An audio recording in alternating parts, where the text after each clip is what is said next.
This is the IELTS listening test. You will hear a number of different recordings and you will have to answer questions on what you hear. There will be time for you to read the instructions and questions, and you will have a chance to check your work. All the recordings will be played once only. The test is in 4 parts. At the end of the test, you will be given 10 minutes to transfer your answers to the answer sheet. Now turn to Part 1.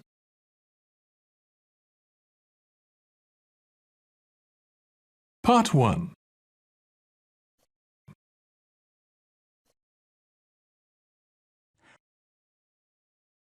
You will hear a customer booking an adventure holiday.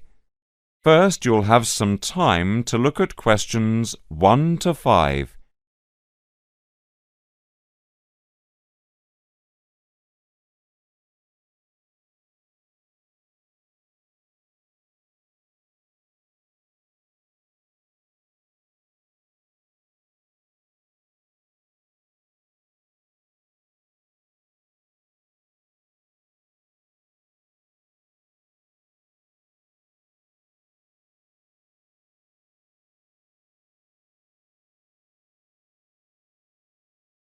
Now listen carefully and answer questions 1 to 5.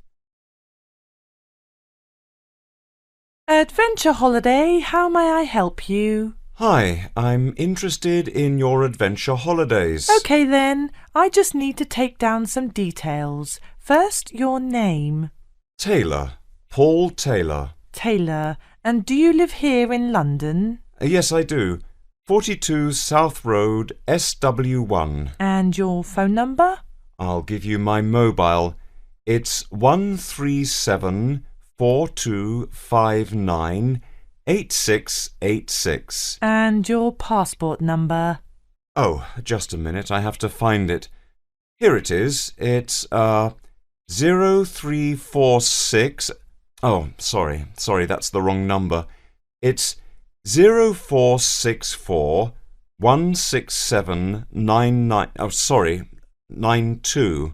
0464 167 No, it's 0464 16792. OK, that's fine.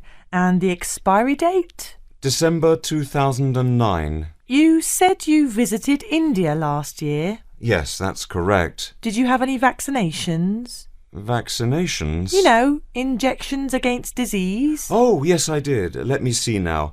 I had tetanus, polio. Oh, sorry, no, I didn't have a tetanus injection. I didn't need one.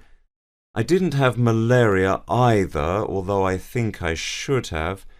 I had hepatitis, though. OK, that's fine. Before you hear the rest of the conversation, you will have some time to look at questions 6 to 10.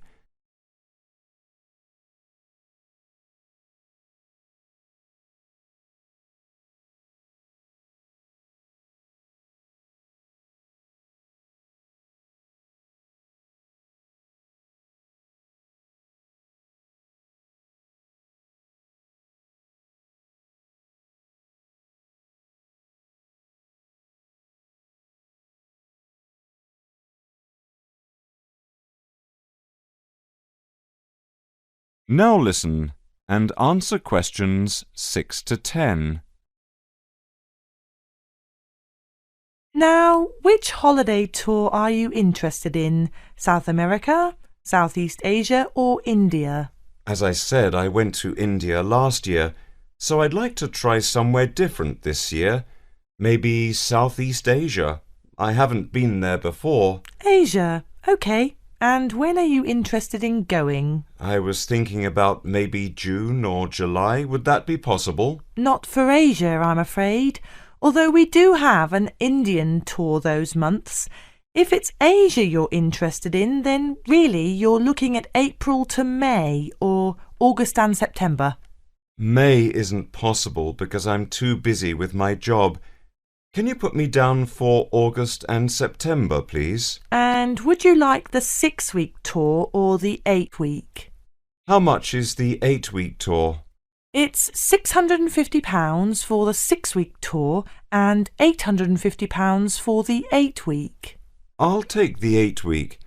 By the way, what kind of activities are available? Actually, there's quite a range of activities to choose from. We've got things like bungee jumping, whitewater rafting and hiking. Hiking? I haven't been hiking for a while. I'm not into bungee jumping, though. I really don't like heights very much. Whitewater rafting sounds okay, though. There's also mountain biking and a jungle trek if you're interested. I tell you what, put me down for the jungle trek and whitewater rafting. OK, no problem. But do you have a first aid kit? A first aid kit? Yes, it's important that you take one with you. You have to be careful of insect bites and injuries. It's the climate, you see. Even a small wound can easily become infected. You will also need to take some strong walking boots and long trousers for the jungle trek. Would jeans be suitable? Yes, jeans are a good choice. Other than that, you just need some warm weather clothes. You know, shorts and t-shirts. That's great. And where's the meeting point? Everyone will meet in Bangkok. But don't worry, I'll send you all the relevant details within the next few days. That's great. I look forward to receiving them. Bye. Bye.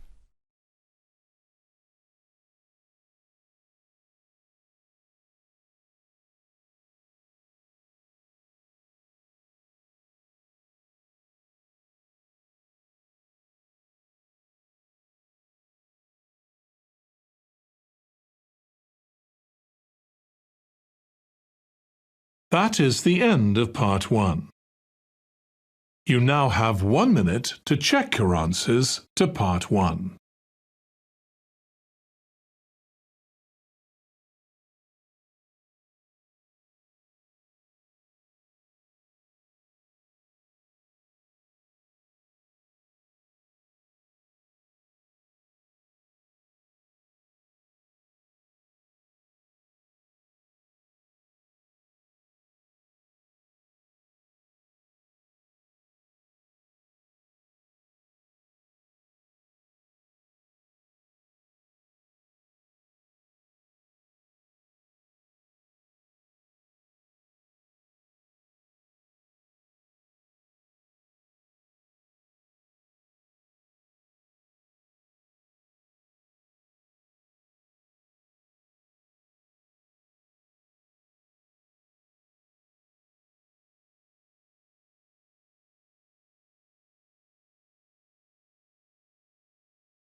Part 2. You will hear a speech given by an official on the open day of a new alternative health club. First, you'll have some time to look at questions 11 to 15.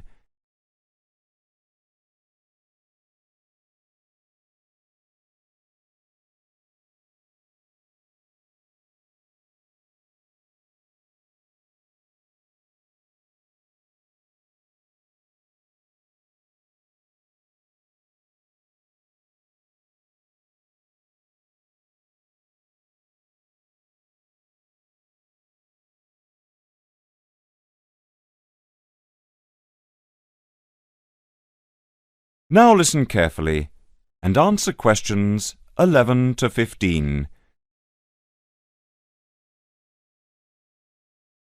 Good morning and welcome to the open day of our new alternative health club here at Chelsea Bridge. I have to say it is very pleasant to have so many people turn up.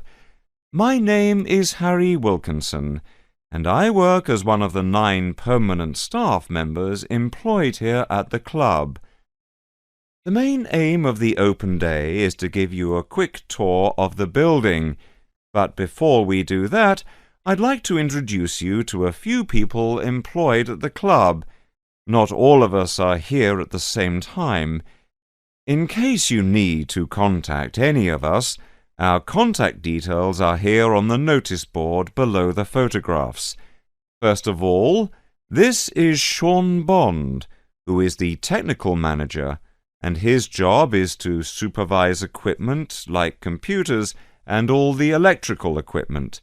And this is Margaret Lloyd.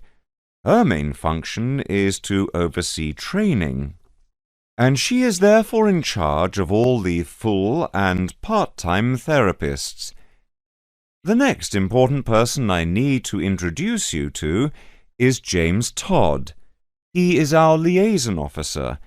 What he does is to manage bookings for the club rooms and equipment as they are open to different organizations, from the local college to corporate clients like banks and so on. Last but not least is our physiotherapist, Edward Marks, who works part-time Monday, Wednesday and Friday.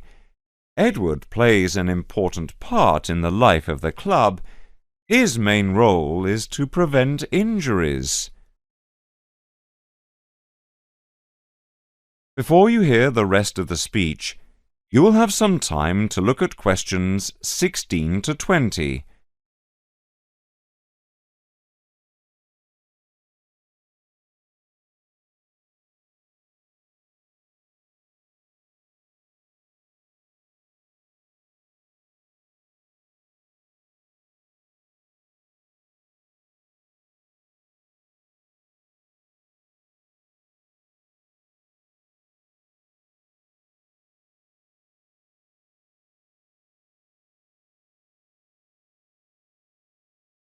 Now listen and answer questions 16 to 20.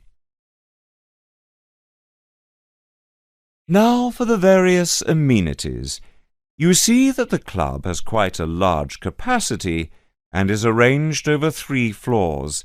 There is a lift by the reception and the stairs. On the ground floor there are 2 large halls which are used for yoga, tai chi, Pilates, and dance and fitness classes for different age groups, with the shop and cafeteria over here. On the first floor we have a full range of fitness machines, which are available in the large central hall, around which there are various offices. The changing rooms are also on this floor. On the second floor there is a series of small therapy rooms with waiting areas for clients.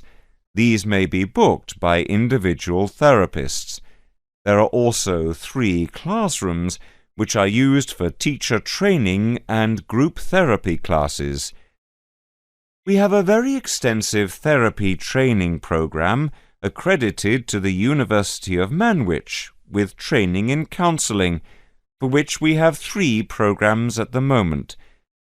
As regards the various types of yoga, acupuncture and the Alexander technique, there are currently 9 different training classes going on. Information about the training can be obtained from the brochure, which you can pick up at reception, and from the club website. There will be a chance to talk to trainers for those interested in counselling this Saturday at 10 a.m. For yoga, etc., there will also be an informal gathering of trainers on Thursday at 4:30 p.m. So, if you are interested in becoming involved, this is your chance.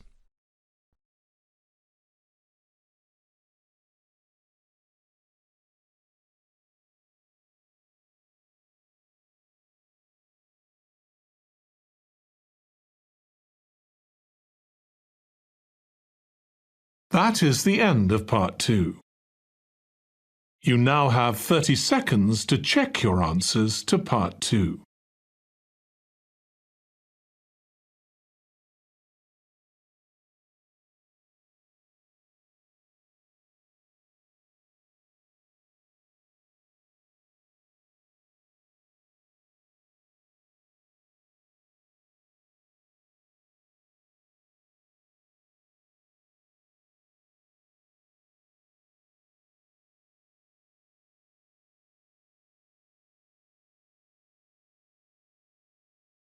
Part 3. You'll hear a TV interview with Dr. Clark about global warming. First, you'll have some time to look at questions 21 to 25.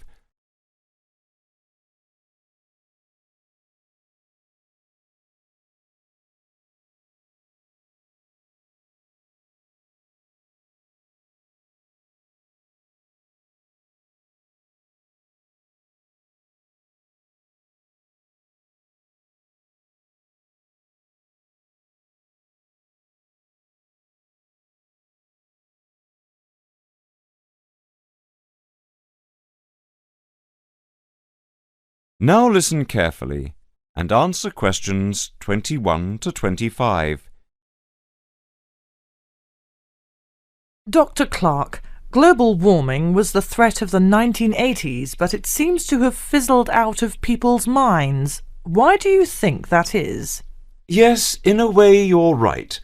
I think scientists have become occupied with the task of trying to find out whether it really is happening, and if so, whether it's caused by human activity. A greenhouse effect is, after all, a natural phenomenon. Yes, as we know, naturally occurring gases float above us, acting as insulators that prevent heat being radiated into space. And the fear is that the insulation might get thicker. Yes, and because of this, the Earth might get warmer. The latest prediction we've heard is that temperatures will increase by about 1/3 of a degree every 10 years. What are your feelings? Well, this prediction is difficult to make. You see, the global climate is the result of a web of influences.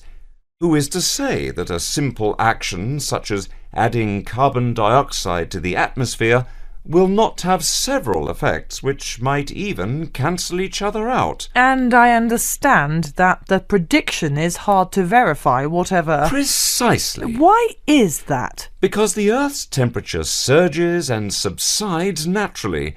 In fact, the best way of detecting global temperature change is to measure the temperature of the oceans as accurately as possible. And this avoids the sort of seasonal fluctuations of the temperature of landmass. Yes. In fact, an understanding of the oceans is crucial to understanding how the global climate works. The ocean transports heat around the globe. It's like a great reservoir of heat. A tiny change in sea surface temperature denotes a huge change in the amount of heat it is storing. Before you hear the rest of the interview, you'll have some time to look at questions 26-30.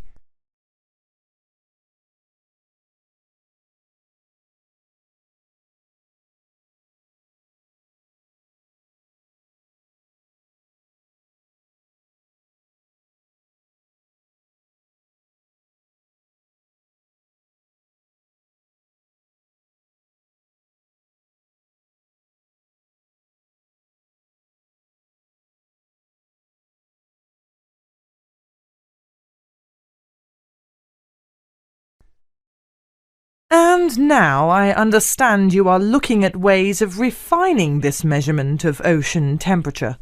Yes, for a long time we've measured it by placing thermometers in buoys bobbing in the oceans, and also when ships draw water through their engines. It's also been done by satellite, hasn't it? Yes, but now data from a more promising system is being collected. This is the European Along-Track Scanning Radiometer, or ATSR, a much simpler name. The ATSR orbits the Earth above us. And what stage are you at with this? Well, it's been up there 2.5 years now. It's an infrared detector that senses the Earth's temperature with great accuracy, and this is what we need. We have to be able to separate out random changes in temperature. I believe there are other advantages as well. There are several. Every few days it covers the entire Earth, so it produces large quantities of data. It measures the temperature from 2 angles, which allows correction for any effects that the intervening atmosphere may be having on its reading.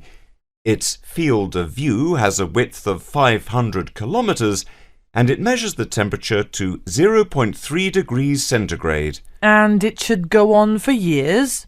Yes. Thank you, Dr. Clark, for talking to us today. And now over to...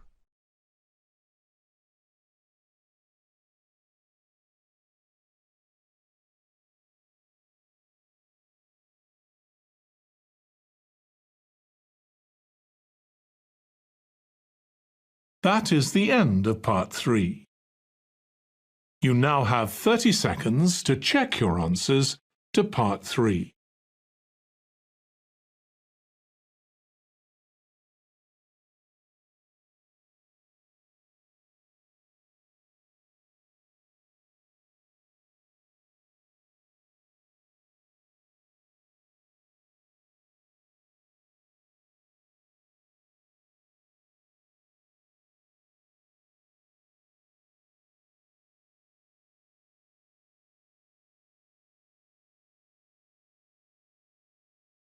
Part 4. You will hear a lecture talking about flightless birds. First, you'll have some time to look at questions 31 to 40.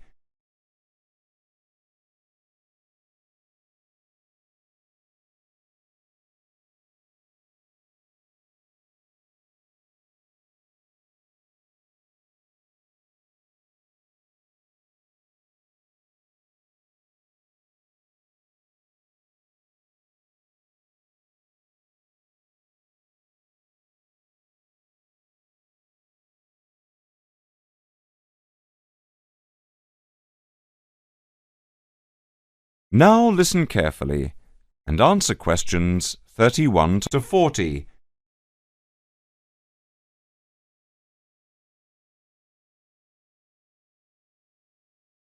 Yes, that's right. Our topic today is flightless birds. Do you ever wonder how flightless birds get around? By bike, plane or car? Well, probably not like that. Know more about flightless birds and find out. Flightless birds. Now, how did that happen? Scientists believe that the flightless birds evolved from birds that did fly once upon a time. They may have gradually lost their need and power for flight because they had no predators. It's a skill they shouldn't have given up, considering the number of flightless birds that are now extinct. This category includes ostriches, rheas, cassowaries, emus and kiwis, but we've also included 2 other orders, tinamou and penguins. There are no true species of flightless birds in North America. The African ostrich, the Australian emu, cassowaries and kiwis, and the South American rheas are all ratite birds, meaning they lack a breastbone. Other species are known to be flightless, penguins for example, but they are not classified as ratites. On oceanic islands there are, or once were, flightless cormorants, grebes and rails. New Zealand has a flightless owl parrot called a kekapo. There is a flightless rail called a weka. In the Falklands there is a flightless steamer duck, and there is a flightless brown teal species on Auckland Island. Long, long ago there were dodos and auks and the magnificent elephant bird of Madagascar. The elephant bird was 9 or 10 feet tall and may have weighed about 965 pounds. Can you imagine one of those visiting your bird feeder? How much does an elephant bird eat? As much as it wants to. The flightless birds of today are fascinating. The penguin does its flying underwater. The ostrich is the largest bird in the world. There are some differences between flightless birds and flying birds. Flying birds usually have longer wings. As for the cross-section shape of feathers, The wands of flying birds are asymmetrical, while the wands of flightless birds are symmetrical. Then the number of feathers differs. Flying birds have relatively few feathers. Large feathers only grow in feather tracks to keep the weight down, while flightless birds normally have more feathers that grow all over the body. Furthermore, flying birds have well-developed keel and round breastbones, while flightless birds have greatly reduced keel and flat breastbones.